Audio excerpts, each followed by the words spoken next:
आजकल के यंगस्टर्स, आजकल के युवा उनको बहुत विचित्र रूप में दर्शन करते हैं कि कृष्ण राधा कौन है, बोले कि they are just like some love words. ऐसा नहीं है। आप उनको सीमित उस अवस्था में, और माफ कीजिएगा यदि किसी प्रवचनकर्ता की कथा सुनने के बाद भी आप उनको वहीं तक सीमित मान रहे हो ना, दोष आपको नहीं, प्रवचन करने वाले को लगेगा कि तुम किशोरी जी के इसी रूप को स्थापित कर पाए।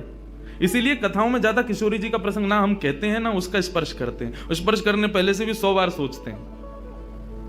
यहां आने से पहले भी मुझे कई आचार्यों ने संपर्क किया कि वहां आप किस विषय को लेकर के जाएंगे, आप गर्ग संहिता पर कहेंगे या किशोरी जी के किस भाव को वहां पर प्रस्तुत करने वाले हैं। मैंने कहा देखो, हम बस बोलेंगे जो निकल जाए मुंह से, जिसका जो भाव ठाकुर जी स्वीकार कर लें बस, लेकिन भाव ये रखेंगे ठाकुर जी विराज गए हैं कि कोई अनधिकारी इस भाव को सुनकर के अपने मन में कोई दुर्भाव ना प्रकट करे।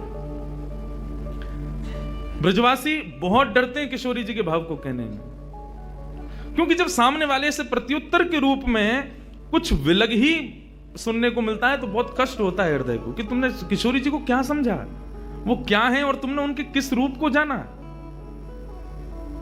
वो ठाकुर जी का ही प्रतिबिंब स्वरूप है, ठाकुर जी का ही आत्मा स्वरूप है। और एक बात कहूं, प्रतिबिंब से और आत्मा से प्रेम किया जा सकता है, ब्याह नहीं किया जा सकता, क्योंकि प्रतिबिंब और आत्मा ये दोनों हमसे अलग नहीं है। ब्याह के लिए एक अलग व्यक्ति चाहिए, एक हमसे कोई अलग हो, हमसे कोई जुदा हो, दो लोग चाहिए तब ब्याह संपन्न होता है। लेकिन कृष्ण और राधा, इन दोनों में भेद है ही नहीं। किशोरी जी और ठाकुर जी में कभी भी कदापि कोई भेद नहीं है।